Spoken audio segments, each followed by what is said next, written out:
Assalamualaikum warahmatullahi wabarakatuh. Halo, nama saya Lisa Fitri Aisyah dengan NIM 1816166. Saya adalah salah satu mahasiswa di kelas Hukum Humanitar kelas C yang akan mempresentasikan perlindungan hukum bagi anak serta tenaga medis dalam konflik bersenjata Israel dan Palestina dalam perspektif hukum humanitar internasional. Yang pertama ada legal issues. Di legal issues ada persoalan hukum. Dilansir dari kompas.com, konflik Hamas dan Israel yang terbaru di Gaza telah menewaskan ratusan orang. Ribuan orang juga mengungsi dari rumah mereka dan berbagai infrastruktur utama rusak. Di Gaza, Palestina, sebanyak 248 warga Palestina termasuk 66 anak-anak tewas dalam serangan udara di Israel di Gaza sejak 10 Mei. Kata Kementerian Kesehatan setempat, 2 dokter termasuk di antara korban tewas, termasuk kepala bagian penyakit dalam di Shifa, rumah sakit utama di jalur Gaza. Lebih dari 1.900 orang termasuk 560 anak terluka dalam periode tersebut. Menurut sumber yang sama, 1.447 rumah atau kediaman rusak menurut Hamas yang menguasai Gaza. Sebanyak 205 blok perumahan juga hancur total dan 75 fasilitas pemerintahan serta fasilitas umum rusak. Hamas melanjutkan 14 km pipa air, 50 sumur, dan pipa limbah sepanjang 17 km turut terdampak yang diperkirakan 31 gardu listrik dan 79 km kabel terpengaruh dan 9 jalur utama listrik terputus, serta sebanyak 454 mobil maupun alat angkut hancur atau rusak parah. 3 masjid juga hancur total, sedangkan 40 masjid dan 1 gereja rusak, kata Hamas. Lanjut, dalam kutipan berita yang telah saya jelaskan tadi, sangat jelas terlihat bahwa perang ataupun konflik internasional akan memakan banyak korban dan kerusakan yang tidak ternilai, tetapi korban di Palestina sangatlah banyak, baik di remaja, orang dewasa, sampai anak-anak. Anak-anak memang sangat rentan terkena dampak dari konflik bersenjata, tidak terkecuali anak-anak yang berada di dalam wilayah konflik antara Israel dan Palestina. Konflik bersenjata selalu mengorbankan hak anak-anak untuk hidup, hak anak untuk bersama keluarga dan masyarakat, hak anak untuk sehat, hak untuk mengembangkan kepribadian, dan hak untuk dijaga dan dilindungi. Anak juga merupakan salah satu aset terbaik negara yang akan menjamin keberlangsungan suatu negara di masa mendatang.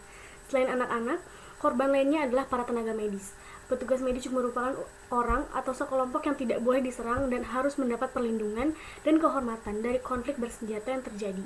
Petugas medis atau tenaga kesehatan diperlukan untuk memberikan pertolongan dan perawatan kepada korban perang dan untuk mempertahankan hak-hak kemanusiaan dalam konflik bersenjata. Tenaga medis yang ikut serta secara tidak langsung dalam sengketa bersenjata harus dilindungi oleh hukum karena merupakan pihak yang netral dan mengemban tugas kemanusiaan. Selanjutnya, rumusan masalah yang saya buat ada 2, yakni bagaimanakah perlindungan hukum bagi anak-anak dalam hukum humanitar internasional dan bagaimanakah perlindungan hukum bagi para petugas medis dalam hukum humanitar internasional. Di analisisnya, di sini ada di Konvensi Jenewa, konflik bersenjata dapat berupa konflik bersenjata internasional dan konflik bersenjata non-internasional. Akibat konflik bersenjata banyak menimbulkan korban baik kombatan maupun penduduk sipil. Maka konflik bersenjata tersebut mendapatkan pengaturan dan beberapa konvensi seperti Konvensi Den Haag 1907, Konvensi Jenewa 1949, serta Protokol Tambahan 1 dan 2 tahun 1977. Konvensi Jenewa tahun 1949 tentang perlindungan korban perang atau Geneva Convention of 1949 for the Protection of Victims of War.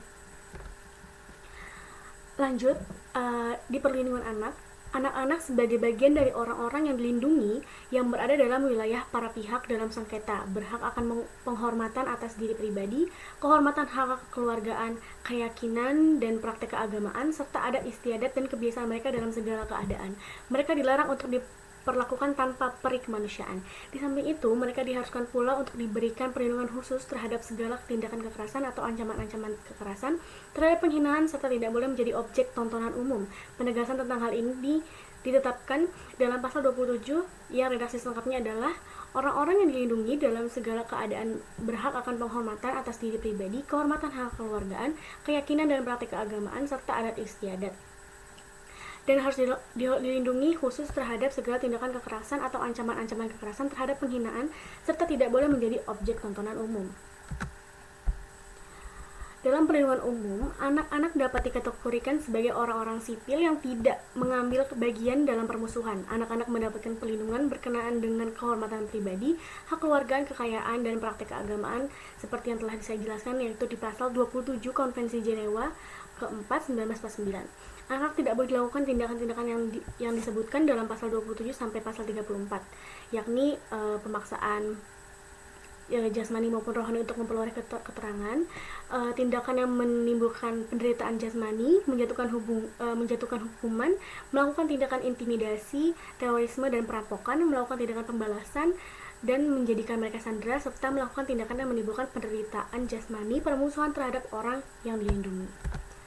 Selain itu, untuk perlindungan tenaga medis, di dalam sebuah sengketa bersenjata, petugas medis beserta kesatuan-kesatuan dan fasilitas medis telah mendapat perlindungan sebagaimana diatur dalam hukum humaniter internasional, yaitu dalam Konvensi Jenewa 1949 dan Protokol Tambahan 1977.